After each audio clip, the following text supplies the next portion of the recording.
No Brasil, a cada 2 minutos, uma mulher é morta por arma de fogo. Esse é apenas um dado assustador do Relógios da Violência do Instituto Maria da Penha, lançado esta semana.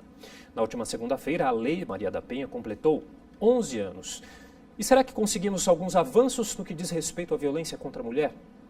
Para responder essa e outras questões relacionadas ao assunto, eu recebo agora a defensora pública Paula Machado, que também é coordenadora auxiliar do Núcleo de Promoção e Defesa dos Direitos da Mulher da Defensoria Pública de São Paulo. Olá, doutora, tudo bem? Olá, boa tarde a todos e a todas. Bom, eu dei uma checada aqui no site Relógios da Violência antes da nossa entrevista e ele já apontava aqui uma parcial de mais de 23 mil mulheres agredidas física ou verbalmente só hoje. Quer dizer, são números impressionantes e eu queria que você falasse um pouquinho qual que é a importância de a gente ter um site relatando esses números para a gente.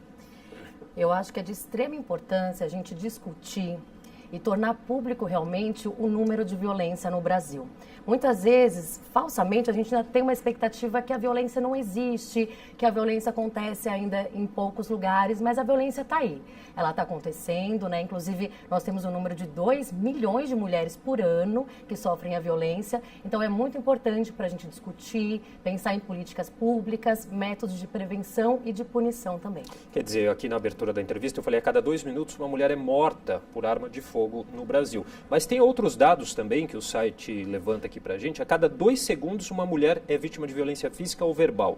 Também a cada 2 segundos uma mulher é assediada na rua, no trabalho ou no transporte público. Quer dizer, tem a violência física, tem essa violência psicológica também, não menos importante ser tratada. Sim, inclusive a ONU, ela traz para a gente a informação que a violência psicológica, ela é a que mais corre no seio familiar, porque ela é um pouco naturalizada, tanto pelo homem que pratica violência, porque muitas vezes ele não entende que o xingamento, a humilhação, perseguir aquela mulher, não permitir que ela use uma roupa, não aceitar a autodeterminação é uma violência. E por outro lado, as mulheres, muitas vezes também, acreditam que não é uma violência, é um cuidado, é um amor, mas na verdade a Lei Maria da Penha, ela realmente traz isso como uma conduta de violência e por isso que é importante a gente falar principalmente sobre essa violência psicológica. A gente teve aí no ano passado, segundo a Central de Atendimento à Mulher, um registro de 1.133.345 atendimentos, né, denúncias feitas por mulheres. Esse número foi 51% superior ao de 2015. O que a gente pode concluir com isso? Estão acontecendo mais denúncias ou é a violência mesmo que aumentou?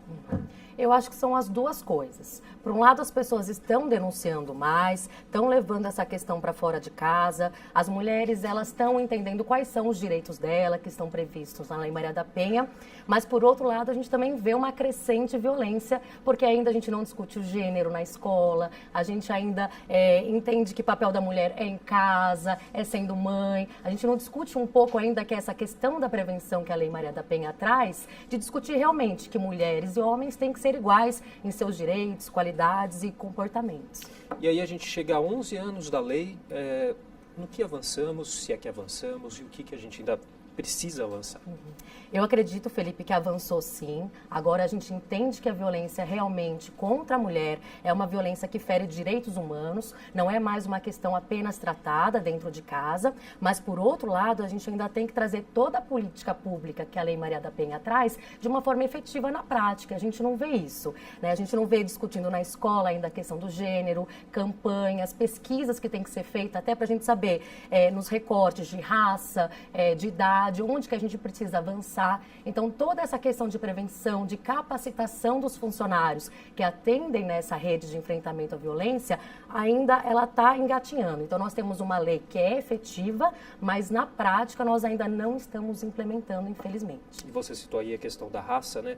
As mulheres negras sofrem duplamente aí por serem mulheres, por serem negras. Isso continua, essa situação continua sendo prevalente? Com certeza. No mapa de violência de 2015 vem um dado muito triste que aumentou em 54% o número de homicídios de mulheres negras.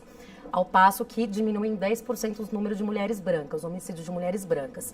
Isso leva a gente a concluir que essas mulheres que moram na periferia, que estão em sua maioria negras, não estão chegando ainda à justiça, à defensoria, ao Ministério Público. Então, realmente, a gente precisa de políticas públicas que atuem e resguardem esse grupo que é o mais vulnerável, certamente. Bom, a gente tem aí o Brasil com 13 casos de feminicídio por dia, segundo dados do Mapa da Violência de 2015. Nós estamos na quinta posição, no quinto lugar neste ranking. O feminicídio, ele muitas vezes ele acaba sendo classificado como outro tipo de crime, e eu queria aproveitar também, se você pudesse explicar um pouquinho para a gente o que é o feminicídio. O feminicídio ele foi uma mudança no Código Penal que prevê agora que uma mulher que ela é morta ou há uma tentativa de homicídio por razões de gênero, isso vai ser tratado como um homicídio qualificado. É essa mudança que vem. Não é uma mudança que a Lei Maria da Penha criou, isso aconteceu em outro processo legislativo.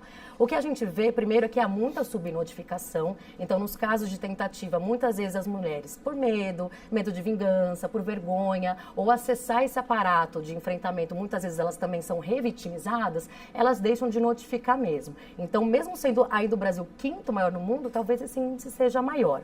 O que a gente vê, por outro caso, é que nas delegacias, às vezes esses crimes são notificados como lesões corporais graves. Então, a gente ainda precisa discutir a capacitação em todos os atores que estão no enfrentamento para compreender que, às vezes, naquele caso, não é uma lesão, vai muito além disso, e sim, na verdade, uma tentativa de feminicídio, com certeza.